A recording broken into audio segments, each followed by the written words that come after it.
Hello, Father Victor's teaching number 96, A Surrogate for Jesus. Scene 1, Jesus and the blind man. As he passed by, he saw a man blind from birth.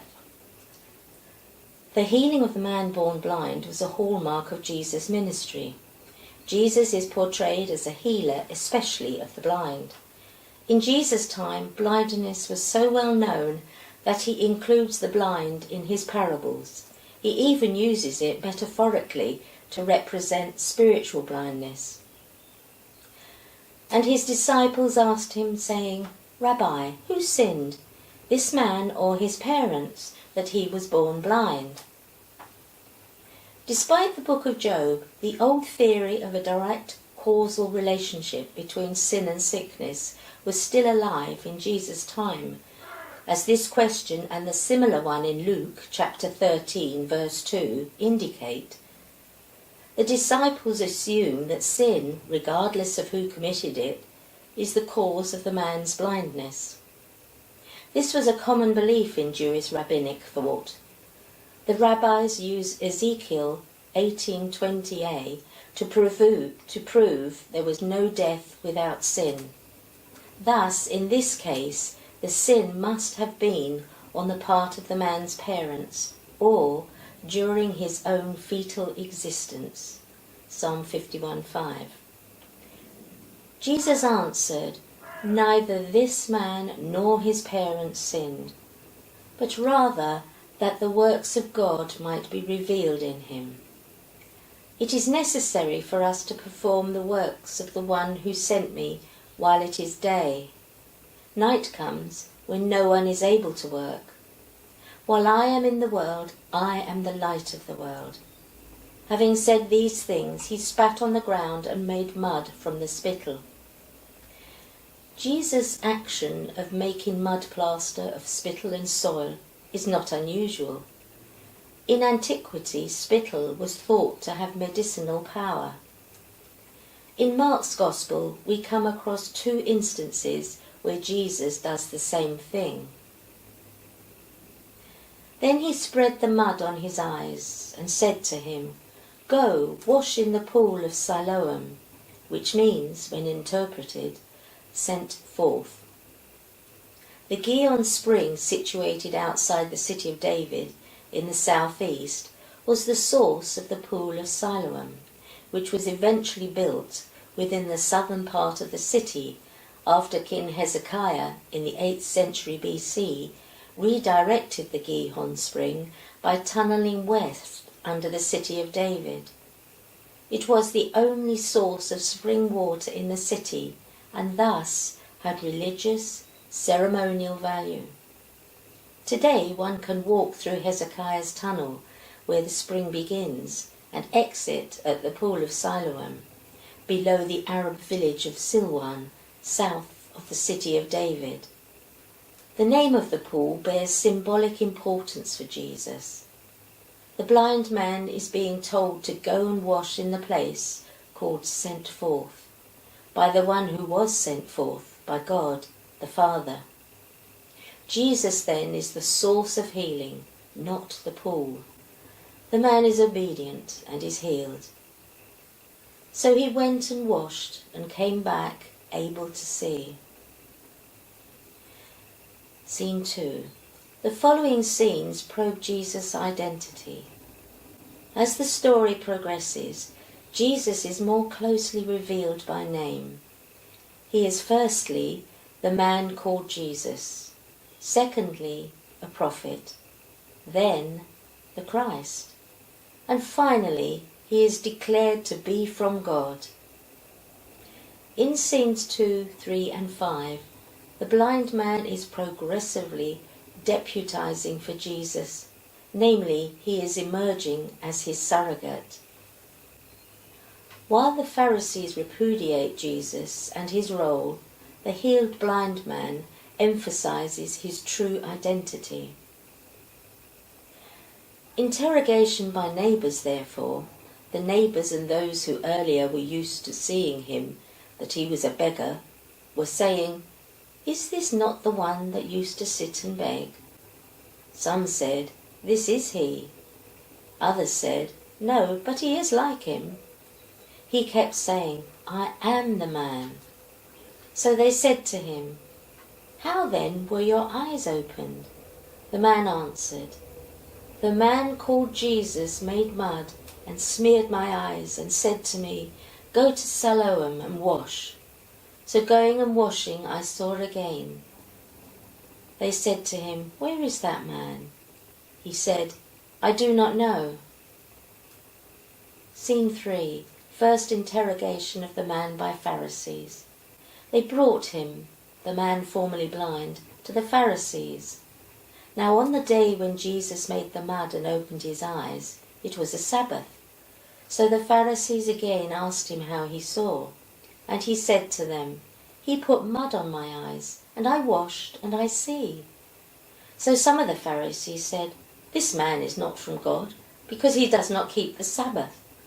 But others said, "How can a man who is a sinner do such signs?" And there was a division among them. So they said again to the blind man, "What do you say about him, since he has opened your eyes?" He said, "He is a prophet." Scene 4. Interrogation of the man's parents by Pharisees. Therefore, regarding him, the Jews did not believe that he had been blind and had seen, until they had summoned the parents of the man who had received sight and interrogated them, saying, "Is this your son, who you say was born blind? How then does he now see?" So his parents answered and said, "We know that this is our son, and that he was born blind. But how he now sees we do not know, nor do we know who opened his eyes. Ask him, he is of age, he will speak for himself." His parents said these things because they feared the Jews, for the Jews had already agreed that if anyone should confess publicly him, Jesus, to be Christ, he was to be put out from the synagogue. Therefore his parents said, "He is of age, question him." Scene 5. Second interrogation of the man by Pharisees and his expulsion.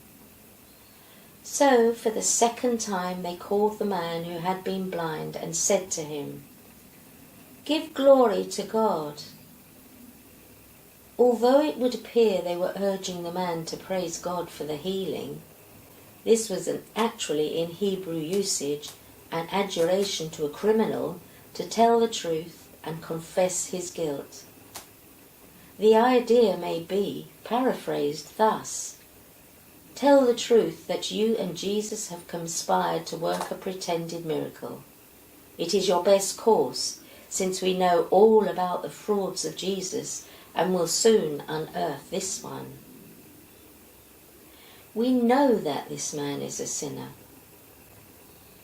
So that man answered, "Whether he is a sinner, I do not know. I know one thing, that having been blind, I now see." So they said to him, "What did he do to you? How did he open your eyes?" He answered them, "I have told you already, and you did not listen. Why do you wish to hear it again? Do you also want to become his disciples?" And they heaped abuse on him, saying, "You are a disciple of that man, but we are disciples of Moses. We know that God has spoken to Moses, but we do not know where this man comes from." They used abusive language, then admitted they did not know where Jesus came from. This may have been a hint to Jesus' purportedly illegitimate origin.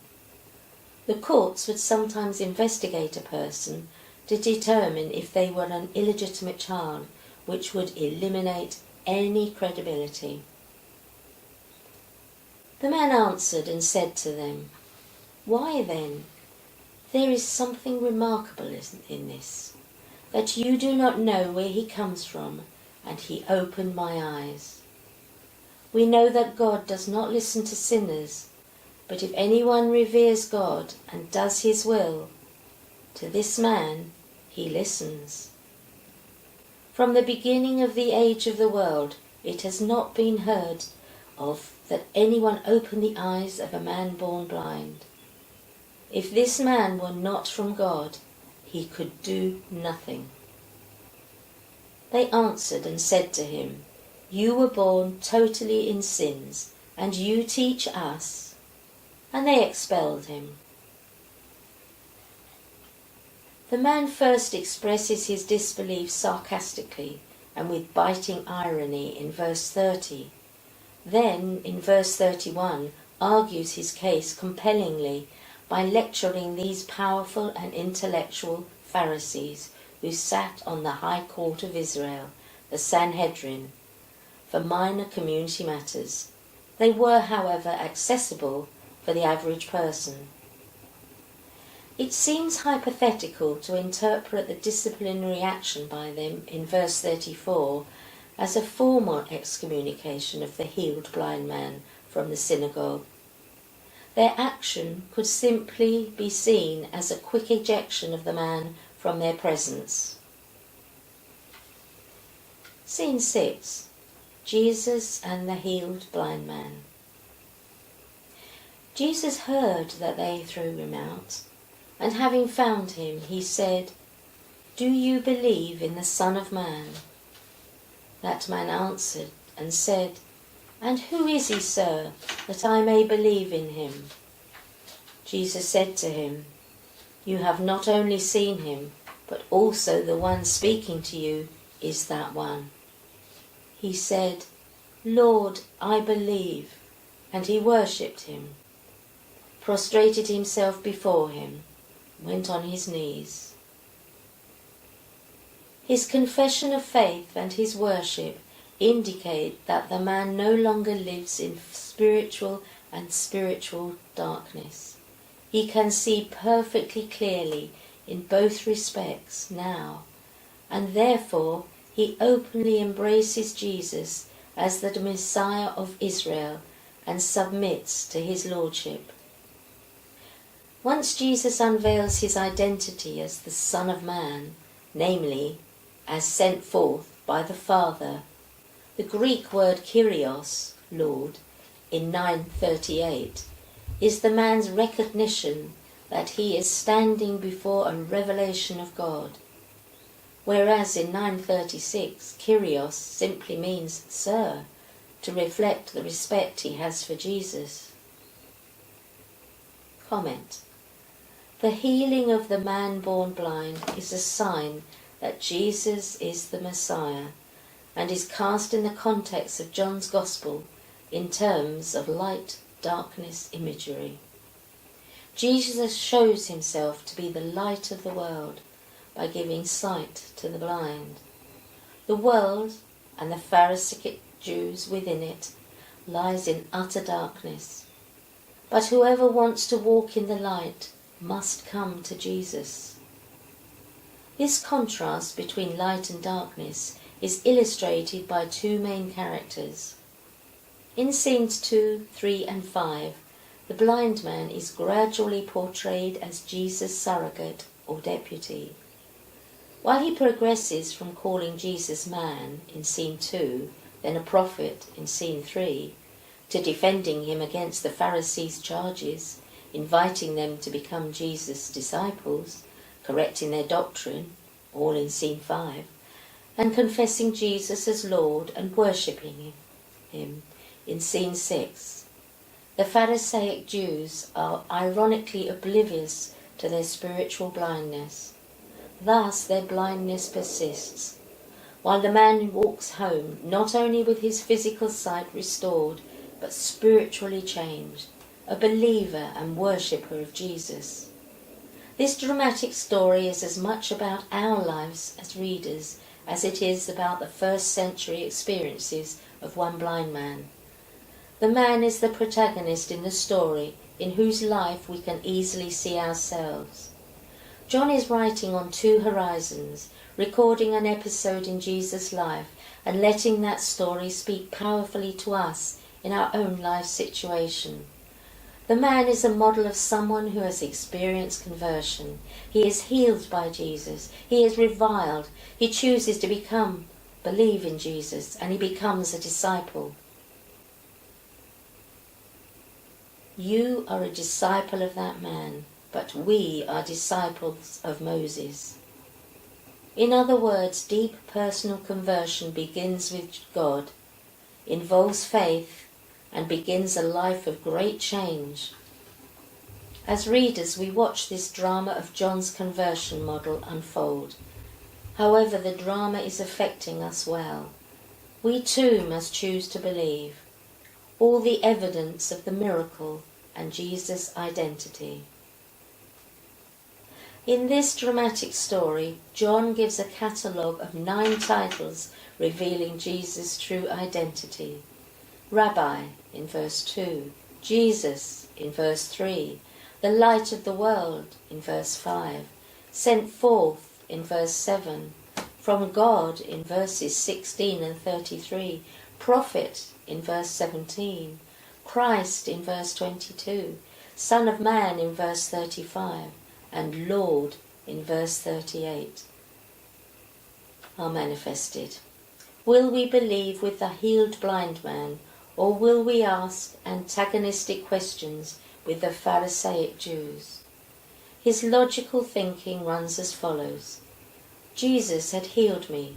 Only God can do such things. Therefore Jesus must be from God. But his intellectual honesty is matched by his valour, as he is disparaged by the theologically minded Pharisees for his intrepidity. Although he argues his case correctly, they finally realise they can make no headway with this man and want him to pay for adhering to his belief by kicking him out. To embrace faith in Jesus as Christ and Lord comes with a price: social exclusion and perhaps martyrdom. Thank you for listening.